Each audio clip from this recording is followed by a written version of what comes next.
Badass of the Week is produced by High Five Content. August 17th, 1720. Johannes Island, off the coast of Madagascar.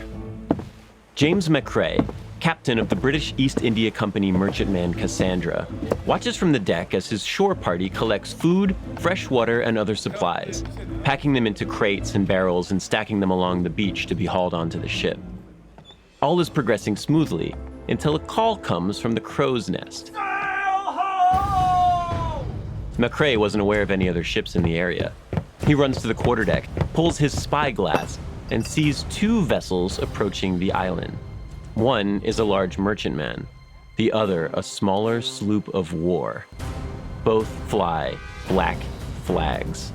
They are emblazoned with the skull and crossed bones of the notorious pirate Captain Edward England. Macrae looks back to the beach. His guys are still working hard. They'll never get aboard in time for the ship to escape the harbor. Unable to flee and unwilling to surrender, James Macrae has no other option but to stand and fight.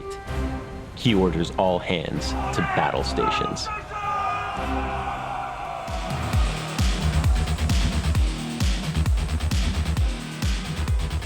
Hello, and welcome back to Badass of the Week. My name is Ben Thompson, and I am here once again with the show producer, Andrew Jacobs. Andrew, how are you doing? I'm good. How are you? I'm doing great. Let's see. Have you, what can we talk about? I mean, it's funny. It's like we were just on last week. I feel like I'm having a real run here all of a sudden. Yeah. It's almost like I can't get other guests. No, that it's just because it's August. Yeah. And people are traveling. People are on vacations. Yeah. Pat's been on vacation, so she's off having fun adventures without us. Yeah, exactly. Adventures that are impractical to carry all of your podcasting gear for. It feels like everyone is on vacation except for me. I see all sorts of photos on Instagram of like Italy and, the Bahamas and, Hawaii. I'm like, cool. I did do some of that. So I was actually in the Bahamas about a month ago. I went down to Florida, which is where I'm from originally. We did a little cruise there with my wife and her family. We went to the Bahamas. It was pretty cool. Well, that's because you're the talent, Ben. Yes. You're out there living the high life.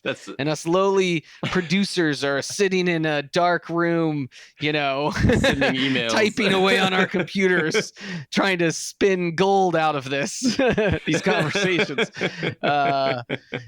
Yeah. No, we took a little trip to Monterey earlier this summer, but August. I mean, it's back to school time, we were down last weekend. We were in Seaside, Oregon. They have the biggest volleyball tournament in North America. Happens in Seaside, Oregon. The second weekend of unexpected. August. Yeah, they have this huge beach there. They said they had 2,000 teams registered for it. There's like 200 volleyball courts. They play from like Thursday through Sunday. And 2,000 teams. Some people register for more than one division. So like my wife played women's 35 and we did co-ed 35 together. But it's huge. It's like this huge party and there's a million volleyball courts out there and it's pretty cool. But it is Oregon, so it's cold and windy, even in August. Yeah, I've been to Seaside one time I think it was in July some years back. It was a great time, and they had we were there for the 4th of July. That's right. Oh. I just remember coming from California, where like fireworks are like. Here's the thing: if you're in LA, if you're on the east side in LA. Fireworks are everywhere during the month of July, but they're all illegal. Yes, fires. But on the beach in Oregon, it was just like, going to everyone was just going to town, lighting off fireworks. It's nuts. Yeah, one thing about turning the entire beach into a volleyball courts is that like every court you play on, there's all of these like all this firewood, all this like charcoal buried under the sand. So you're running and then like you trip on something and you look at it and it's this like half burned log. You dig out of the sand and throw out. Somebody had a fire here. It's fine. They were just partying. But yeah, it was fun. We got third place in co-ed 35 and up. Yeah, not bad. I won money $150 to play volleyball. I've never won money to play volleyball before, but I like Not it. bad, actually. That's pretty sweet. I'll make a segue, but there's also this is a not so subtle segue into our conversation today. But there's also like, isn't there off the coast of Seaside or somewhere right around there? There is like a sunken like ship where there's constantly like stuff still washing up on shore. I think Yes. it's like there's like China that still washes up on shore like regularly. Yeah. So Seaside is super close to Cannon Beach. It's like a 30-minute drive from Cannon Beach. That's where the Yeah. Goonies was filmed. And Yeah. so that's like the vibe, right? So you're saying it's One-Eyed Willie's ship? Yes, exactly. It's his treasure that's washing up. I always thought I didn't realize that was a documentary. Yes, exactly. That happened in the early 80s. Yeah. Yeah. Wow. Yes, but that is a great segue into what we're talking about. You're fulfilling the Pat role today of like trying to take whatever we're actually talking about, whatever like nonsense we're talking about, and segueing it, kind of just shoehorning it into what the episode is about. So I appreciate you doing that, because that's not a strength of mine. I just get more and more derailed. It's called producing. Yes, that's fair. Yeah, because Like I got other things to do, Ben. Come on. make all of our producers and editors' lives easier. So today we are talking about pirates. I've got a really cool pirate story that I love. It's one of my favorite stories from the golden age of piracy, yet it's one that doesn't get told very often. And it's this great story of a guy who's got to fight some pirates, and things go from bad to worse to even worse to even worse. That guy's name is James Macrae. He is like a badass Scottish sea captain, works for the British East India Company aboard a merchantman. He finds himself faced up against two of the golden age of piracy's most notorious captains, and he has to fight his way out of a really bad situation. Sweet. Yeah, it's gonna be awesome. I love this story, so please stick around. We're gonna take a quick ad break, and then when we come back, we are gonna tell the story of Captain James Macrae.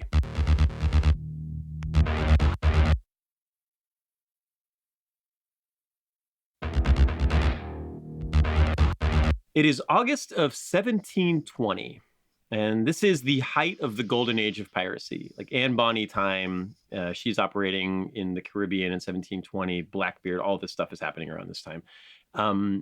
We are talking about a 30-year-old Scotsman named James Macrae. And Andrew, you were on the Ministry of Ungentlemanly Warfare episode where Yes. we were talking about the German officer got angry and he walked into the British embassy, and some I can't remember the quote, but it was like some guy in the British embassy put some like quote north of Scotland maneuvers on him or something. Yeah. Like, Yeah. This is the vibe for Captain James Macrae. He is the captain of the British East India Company ship Cassandra, but he's not your typical British like Royal Navy captain. A lot of Royal Navy officers at this time, they basically bought their way into being an officer. You could purchase commissions and stuff. If you were like the son of a nobleman, you could, and you weren't going to be the one that inherited the land, you could buy yourself a commission on a ship and be a captain and all this stuff. Macrae didn't have that, right? He grew up in the north of Scotland. He grew up in poverty. His mom was like a washerwoman. I'm not sure entirely what that Laundry. job entails, but yeah, laundry kind of stuff.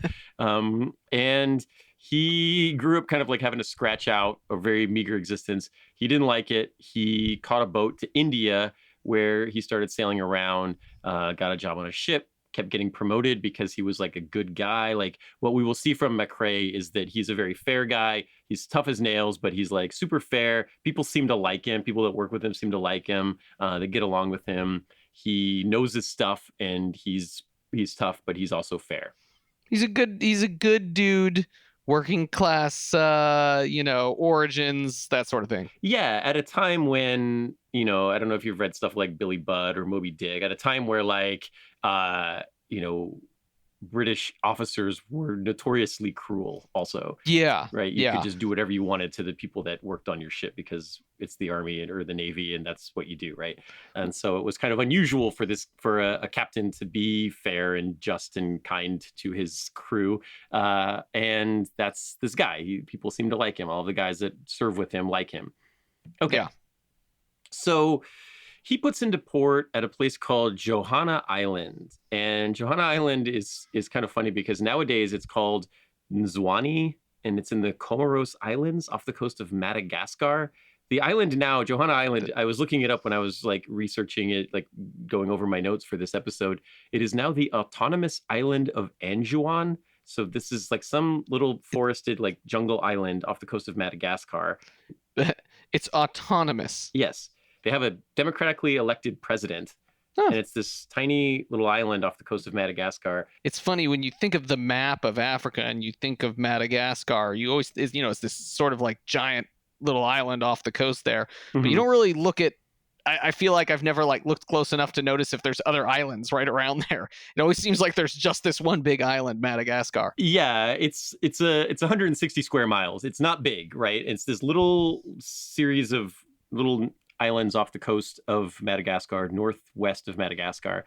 Anjouan now has a population of 360,000. It's a federal presidential republic. But it's its own country basically. 360K is nothing to sneeze at. Yeah, there's a picture on their Wikipedia of their capital, and it looks like a city. It looks for real. But back in these days, back in 1720, when it's known as Johanna Island, it is not that. It is. Yeah. I mean, picture Hawaii. Basically, you've got the big mountains. Picture Tahiti or Hawaii. Big mountains, green jungle. There are tribes that live there, but it is not 360,000 people. It is a very small group of relatively Gotcha. primitive people. Yeah. Technology wise. He's put to shore there because he's traveling with a convoy. So his ship is called the Cassandra, and they're traveling with another British East India Company ship called the Greenwich. It always looks like Greenwich, but I think it's pronounced Greenwich. I'd go with. It's tough. I know what you mean. I would go with Greenwich, I think. Yeah. But that, yeah, there's a W in there. There is a W. It is green and then WHICH. So yes, but I would pronounce that Greenwich. But I think that's like Welsh, and Welsh is like one of those impossible ones that put like W's and Y's into every word in their language. So, but I think that's how you say it in Connecticut. Greenwich, Connecticut is spelled that way and pronounced that way. We're in the U.S., so let's go with the U.S. pronunciation on this one until someone decides to email us and tell us otherwise. That sounds like a plan. Yes, so the Cassandra is traveling with the Greenwich and a Dutch ship that I don't have the name of and I can't find it.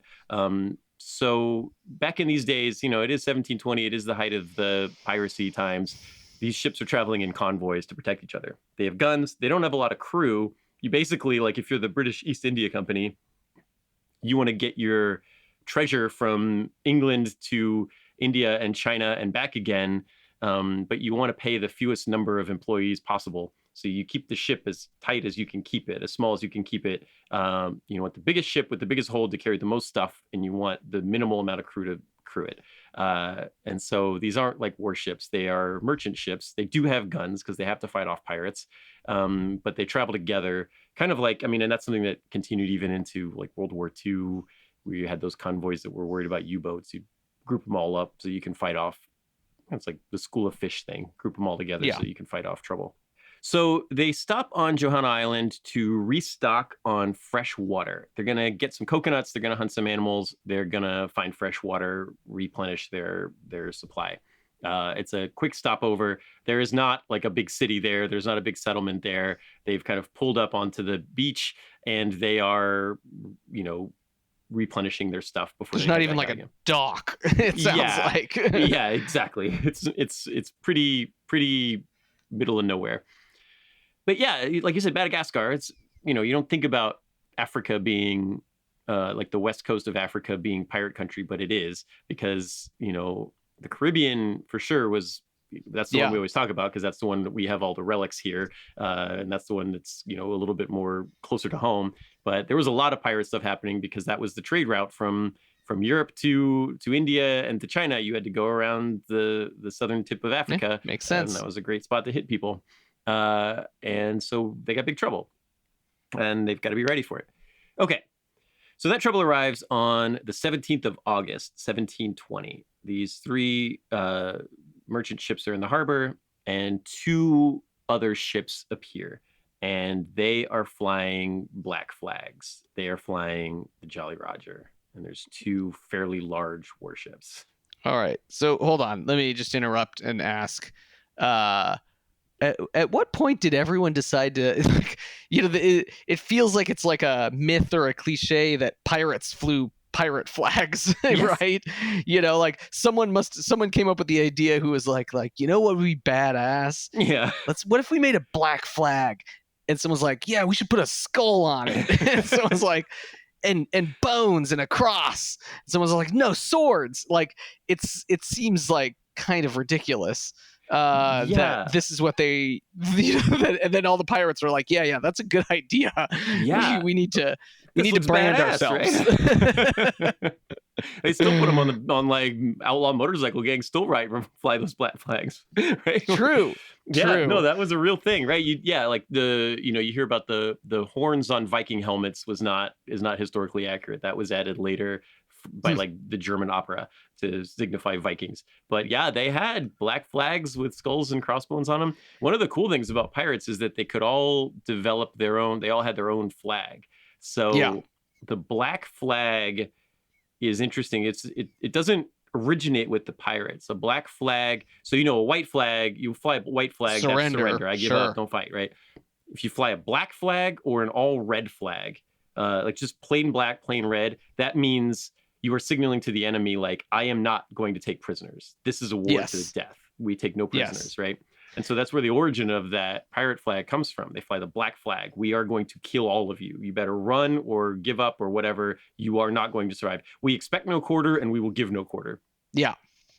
And that's the flag that's being flown. It makes sense. It wasn't just cool. It was sensible. Yes. It was like, maybe we could scare these guys off instead of having to go in and fight them, and maybe some of us get killed too. Yep. It's like, hey, by the way, if you leave now for your own good. Right. This was the Mongols did this kind of thing too, where they were like, hey, if you surrender now, we're going to take all your stuff. We're going to do what we're going to do. But like, we won't massacre everybody. And they generally stuck to that, right? If you surrendered to the Mongols, they would loot your place. Now you're Mongol. You're part of the Mongol Empire. You belong to us. You got to pay your tribute. We'll be back to get some more money later.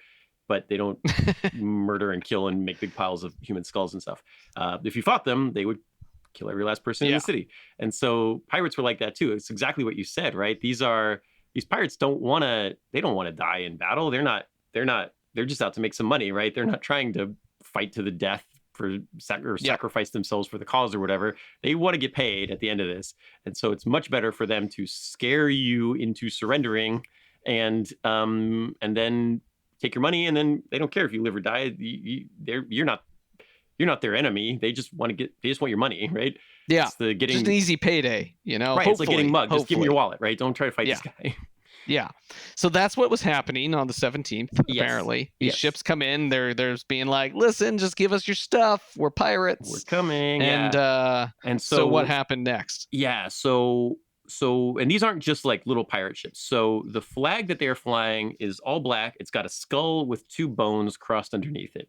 You see this is one of the Halloween store pirate flag, but it was actually the flag of a guy named Edward England. Edward England's command ship is called the Fancy, which just seems like a really funny name for a pirate ship, Fancy. But he was actually pretty badass. So he's from Ireland, and he used to serve under Charles Vane. I don't know if you've seen Black Sails. That's an awesome show, and Charles Vane is really badass in that. He was badass in real life as well, and he was the guy who trained England. Edward England's also the guy who got Black Bart Roberts started. Bartholomew Roberts is like one of the most successful pirates that ever lived. He used to serve under Edward England. And England is here. He's on a 34-gun frigate. So he's on a big big ship, like 2 or 3 decks of guns, and not a little pirate ship. This isn't like, the Somali pirates arriving on like a speedboat. This is like a warship. And the fancy was beyond fancy. it was beyond fancy. Yes, it had more guns than the Cassandra and more people. And there's a second ship. It's called the Victory, and it's under a guy named John Taylor, who was a subordinate of England. So he's got a little pirate fleet, and they are coming in here to attack these 3, East India Company ships. Macrae's guys are on shore getting water and stuff.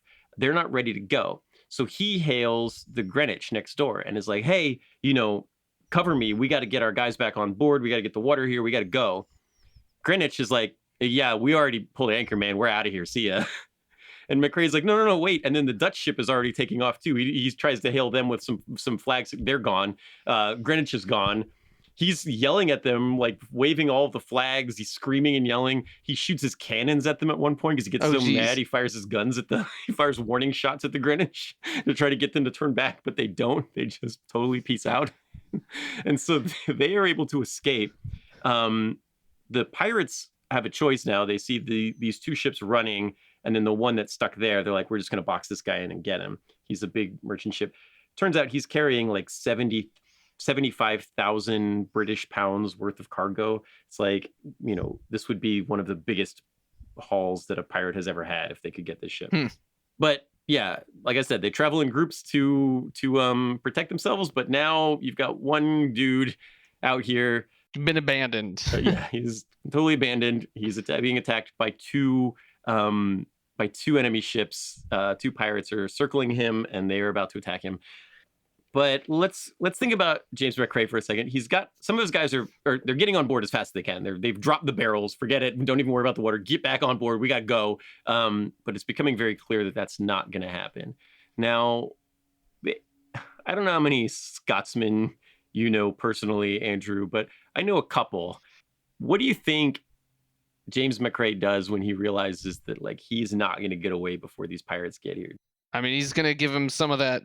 What is it? Is it north of Scotland or north of England business, right? I think it's north of Scotland, because the Highlands are the northern part of Scotland, and that's where like the William Wallaces live.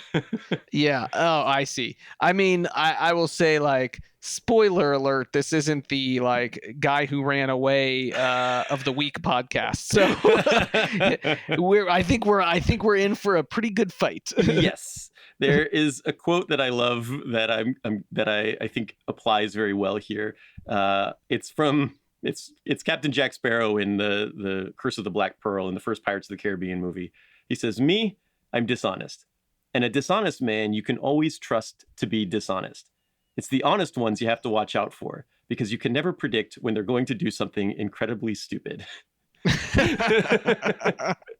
We are going to take a quick break, and when we get back, we are going to find out what James Macrae does when these pirates get within cannon range.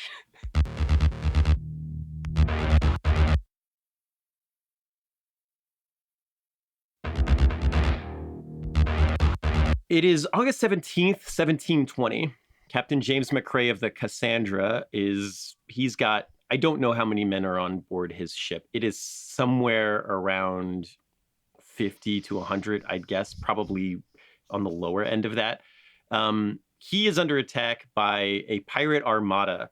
Edward England, one of the most notorious pirates in the region or in the world, is attacking him with 2 ships, the Fancy and the Victory, which are approaching from 2 different directions. Macrae gets his guys on board. He's carrying a wealth of treasure aboard his ship, and he decides that he is not going to go down without a fight. He is going to take that black flag at its face value, that nobody here is going to survive, and he's going to go down swinging if he's going to go down. All right. He orders his men to their guns, battle stations, let's go. He pulls anchor. He moves out to fight them. He decides he's going to pick on Victory. So I said there's two ships in this armada. Fancy is a giant warship. It's got more guns than the Cassandra. It's full of pirates. That's dangerous, right? The Victory is a smaller ship. It's smaller than the Cassandra. I don't know how many cannons it has on it. I wasn't able to find that information, but it's smaller, and so he's going to go after that first. he's Sure. got a little bit better range than it too. So he starts shooting it with broadsides. He pulls broadside on it, fires at it twice.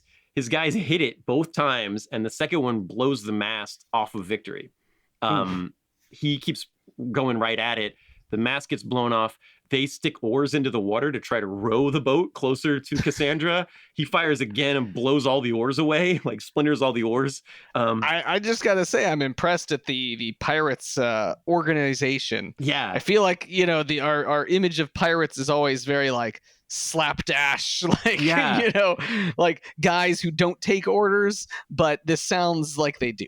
Yes, because they want this thing, and they got to work together, right? And they've elected a captain, and they better listen to him. And so so they put the oars in the water to try to row towards him. He blows half the oars away with another broadside, and he seems like he's doing okay. The Victory is pretty severely damaged, right? That entire side of the ship is kind of beat in.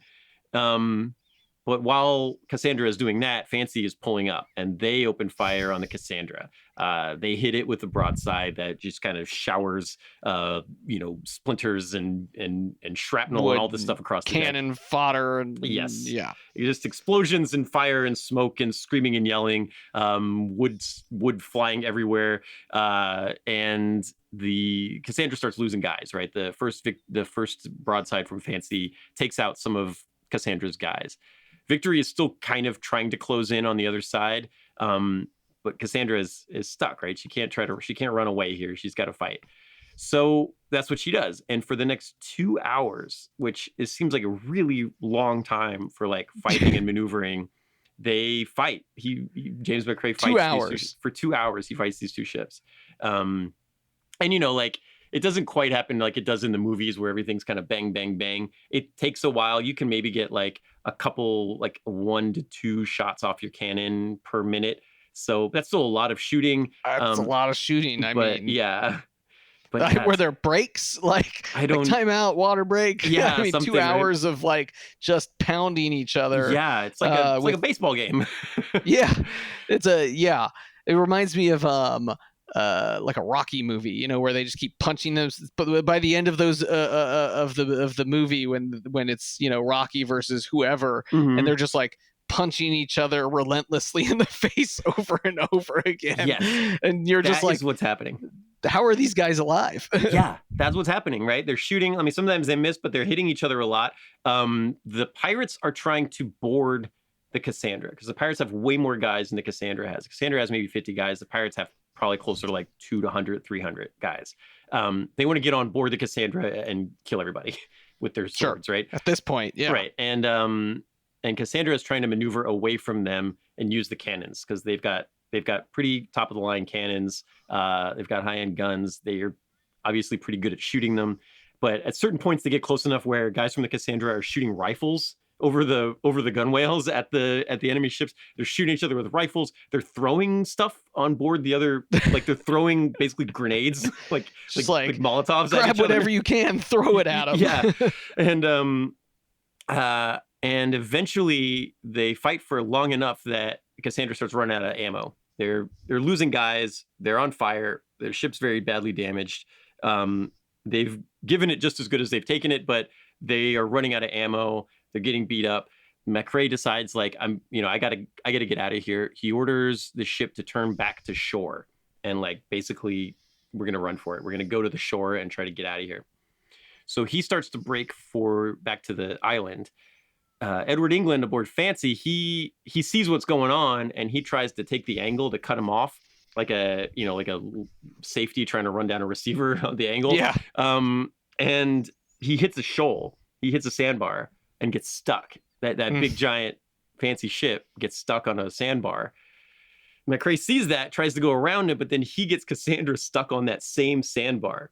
Oh, wow. So they are like they're like 100 feet from each other. They can throw stuff on board the other ship, but they're both stuck. And then so what do? They just start shooting at each other from point blank range with cannons and rifles and throwing stuff. And like Macrae's out of ammo. So he's ordering his guys to like put like nails in the cannons and shoot those out. Like musket balls go in the cannons, broken bottles. Like he's shooting like whiskey bottles out of the cannons so they'll just explode and hit people with broken glass and stuff.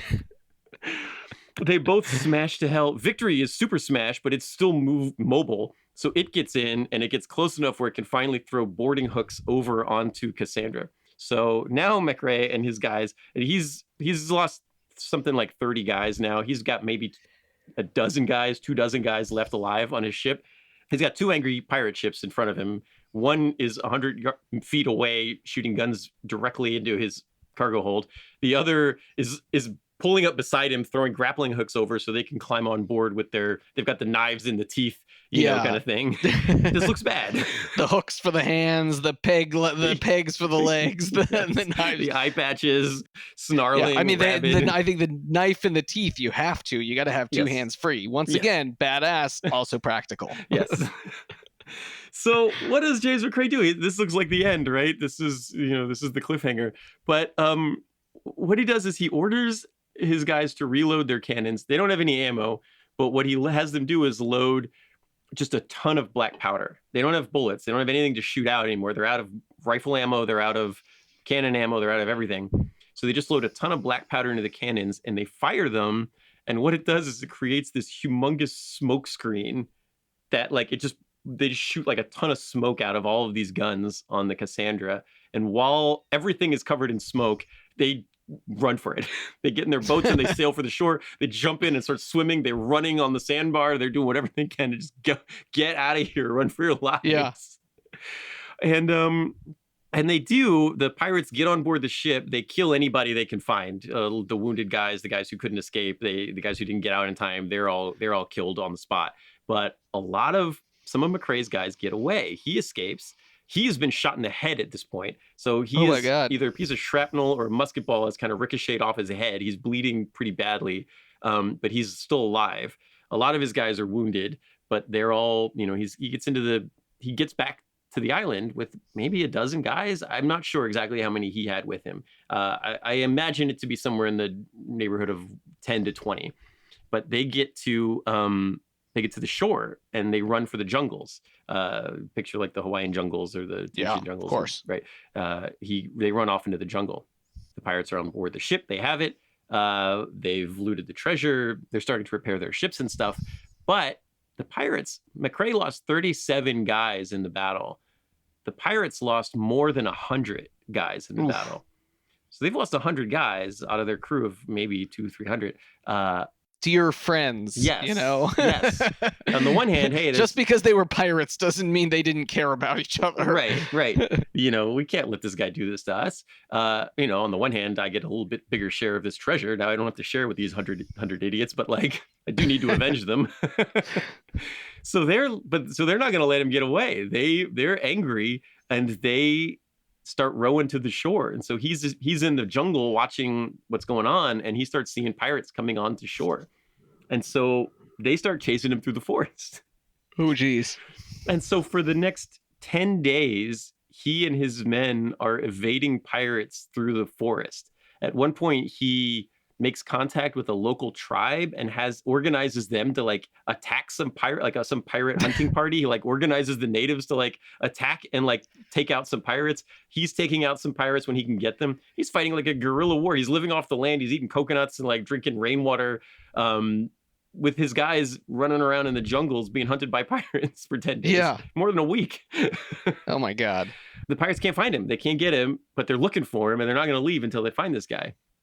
So Macrae has fought these pirates. He's killed 100 of them, more than 100 now, because if you include the guys that died trying to find him in the forest. But his guys are getting tired. They're getting hungry. They're running out of food. They're getting sick. You can't keep this up forever. And he's got to do something drastic. So he does what might be the most badass thing yet.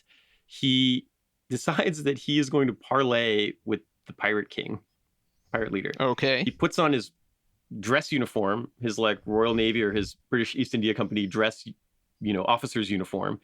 And he walks. Make it look official. Yes. He walks out of the jungle directly up to their ship. And so the pirates, you got to imagine these guys are sitting there. They've been hunting him through the forest. They've lost a bunch of guys. They're angry. And then this one lone Scottish dude in a Royal Navy uniform comes walking out of the, I'm picturing it with like beat up, like as he's been wearing it all, Yeah. with all the medals and stuff, but it's all beat up, and he's walking out there like he owns the place, and they're all just like, what is this guy doing? He walks right up to them. He states his name, his rank, and he demands the return of his cargo and ship and safe passage. I'd say the only I mean that takes some guts. Yes. That takes some real guts. The only more badass thing he could have done is ask them to surrender. Yeah, ask for their surrender. That would have been pretty funny too. Yeah, he demands his return of his cargo and safe passage to. But I think this one is a little bit more reasonable. Yes. This choice was a little bit more reasonable. Yeah, he walks up to him like he's negotiating with like the Spanish or the French or something, right? Like he's negotiating with an army or a navy, not with a bunch of cutthroat pirates. Yeah. The pirates immediately are like, we're gonna kill this guy, right? But yeah, someone's like, hey boss, can we kill him? Can we kill this guy? Can I just kill him right now? Yeah. But Edward England is intrigued by this, right? He is a pirate captain. He has a fleet of ships. He, envisions himself as kind of this grandiose, captain. And it is extremely rare for him to have the opportunity to negotiate with a British officer. So I think he probably was like, this seems fancy. I'm going to do this. A little bit of legitimacy. So he's like, all right, we'll hear you out. So he brings Macrae on board the Fancy and is talking to him. They're starting to have a conversation. And then it turns out that like, those pirates, they want him. A lot of the pirates want him dead, right? They're like, we got to kill this guy and all of his people. We got to avenge these dead guys. But some of the members of the pirate crew were like, oh, I know this guy. So some of the pirates, they're there. Like there was a group of them that had come from a ship that used to be captained by Macrae. And they were like, oh, this guy, he's cool. Like he was a good captain. Of all the guys that we worked with, we liked him the best. He's a good man. Like, I can vouch for him. And so England's like, all right, this is a good example of like karma coming back to help you, right? I'm like, okay. I would say there's a lesson here for all you badass listeners out there. Treat your those of you who manage people, yes, treat your employees well. Yes, because you never know when they will become a pirate and hold your life in their hands. Yes. And so England is like, okay, all right, well, you can't have your ship back. We're keeping that. But you can take the Fancy. The Fancy's destroyed. It's stuck on this sandbar. It's taken on water. It's broken. It's been cannonballed to hell. We're going to keep Cassandra. We're going to keep Victory, obviously. We will give you a little bit of food and water. You can go. Your crew can go. But that's the deal. And so Macrae says, okay, that sounds acceptable to me. And so then the pirates, they sail off, and the Cassandra is one of the biggest treasures ever recorded by a pirate. It's 75,000 British pounds, which I don't know with inflation in today's money. I don't know what that comes out to, but it's a lot of money, right? It's a lot. Yeah, it's a big amount of money. It's one of the big pirate hauls ever. But there was a lot of debate among the pirates what to do here. The captain of the Victory, John Taylor, he wanted to kill Macrae and his crew, but Edward England overruled him and was like, okay, you can go, you can keep Fancy, we'll take these other ones, good luck. And then he and his crew sail away, and Macrae gets his guys out of the jungle, and it's like, all right, we're gonna live, but for now, yeah, we got to fix this ship, which is taking on water and has been cannonballed to hell. We have no food. We have a little bit of food. We have a little bit of water, but like a lot of these guys are wounded. They don't have like a lot of medical stuff. So these guys all work together to fix up this broken pirate ship. They get it to where it can float. They sail it out. There's only, there's not enough. It's basically a skeleton crew. There's barely enough guys to actually drive this thing or fly or pilot this thing. And, but they do it. They sail away from Madagascar. They're starving, dehydrated, wounded for 48 days. They sail, a month and a half, they sail, and they get to Bombay in September, Mumbai, India. And when they arrive, the British East India Company is there waiting for them, and they're big heroes because the story came out of what was going on, and they're received as heroes when they get there. And Not bad. Macrae lives, and his crew live, and they get there. That's like a good, that's the sail from Madagascar to India is a part that probably required a lot of good seamanship and knowledge and captaincy. It's not quite as exciting to talk about as the gunfight that precedes it. But Sure. But Macrae gets there. He's a big hero. He becomes the superintendent of Madras, which is now called Chennai. It's the capital of the southernmost state in India. He gets rid of corrupt politicians. He becomes the governor of the state at one point. Oh. He makes a bunch of money for the East India Company, but he also, like we said, he's a good guy. And not only is he maximizing profits for the British East India Company, which is not necessarily, indicate that he's a fine, upstanding gentleman. Sure. He also makes a lot of efforts to try to reduce the mortality rate among the population in his state. He builds stuff like public works, sanitation, hospitals, schools, stuff like that to try to help the people in his state. A better than average dude. Yeah, he's working for a company that is a notorious colonizer, a company that extorted the people of this region. But he really made an effort to make things better while he was the governor there. He took care of his people, which is less common than you'd expect for this time period. So he works as governor for a while, and then he moves back to England and, lives until 1744. So that would have made him 60 years old, something like that. Not too bad for a guy who was faced off against two pirates. Yeah. All right. The other two guys in the story have a kind of an interesting epilogue as well. Edward England sails a little bit longer. He's a little bit too lenient one more time, and his pirates get sick of him and they maroon him on the island of Mauritius, and he dies there. Yeah. So it did not pay off for him to be kind. But his subordinate, John Taylor, takes over as the captain, and he uses the Cassandra, Macrae's old ship, to capture the #1 richest pirate prize in the history of piracy. He captures a ship called the Nossa Senhora do Capo, which had £1 million sterling of gold, diamonds, and treasure from the Portuguese crown. And now we're talking. Yeah, the biggest pirate treasure ever. Just had like members of the royal family on board, like crazy stuff. Wow. It was this huge coup, and became extremely rich. He sails the Cassandra to Panama a year later in 1723. Like, he takes this thing we're talking about was 1720. He captures the Nossa Senhora in 1721. In 1723, he sails it to Panama, and he's got all this money. He trades the Cassandra the ship. He's rebuilt it. He's fixed it up. He trades the Cassandra to the governor of Portobello for a full pardon for all of his piracy. And he spends the last years of his life as a pirate hunter in the service of Spain, attacking pirates off the coast of Panama. But he just becomes rich and famous and successful. Well, that's cool. Pirate turned pirate hunter. Yeah. I know how they think. I met a guy who was a really good pirate hunter, and I learned a few tricks. Yeah. Cool. And that's it. That's James Macrae. He's just to put some North of Scotland stuff on a couple of pirates. Yeah. And it was generally a pretty chill and cool dude. Love it. All right.